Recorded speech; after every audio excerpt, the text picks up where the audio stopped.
So, ko lang sa grocery. So, 7.86 siya.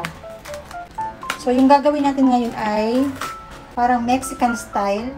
Ipapakita ko sa inyo. Kung hindi pa kayo nakakapagluto ng Mexican style na food, so ito yon. Mexican style siya, pero syempre may pagka-Pilipino pa rin. Ayan.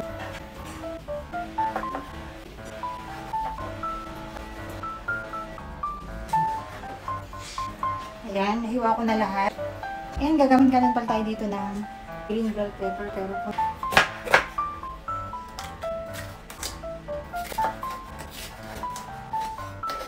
ito na. And then, para naman meron tayong gulay. Dahil beef yung ating lulutuin, so dapat may kapartner itong vegetable. So, naghiwa na ako dito ng carrots.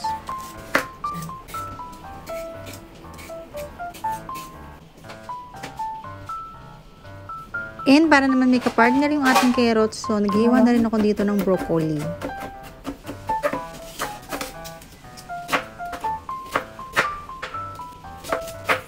Unang sibuyas.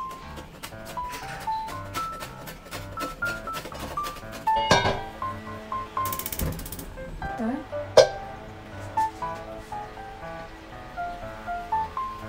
Bawang.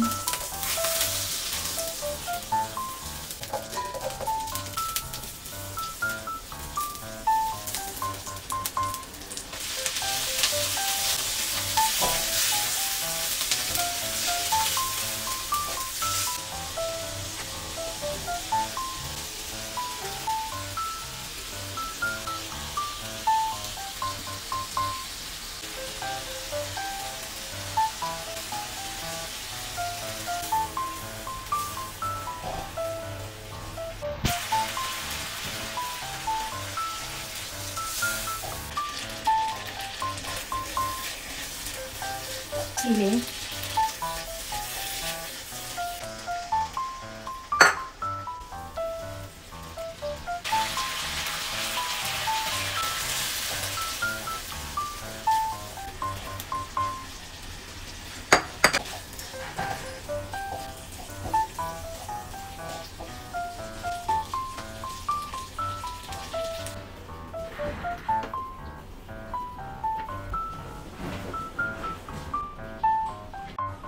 Butter.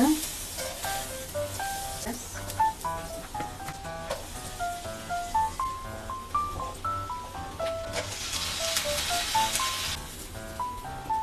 Lagay yung broccoli.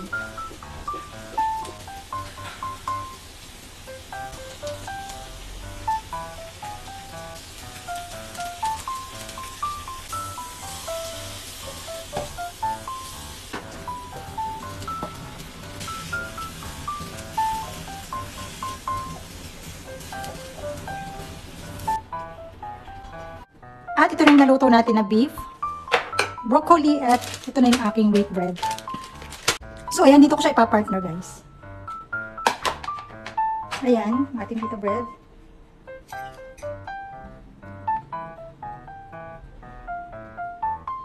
Ayan.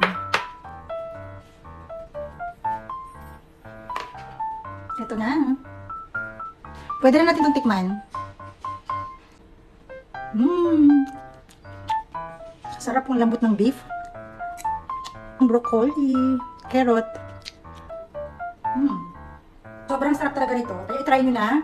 Pwedeng ulam sa kanin and pwede rin naman sa tinapay. Dahil nga nagda-diet ako. Pero syempre sa mga hindi nagda-diet, sobrang sarap nito sa kanin.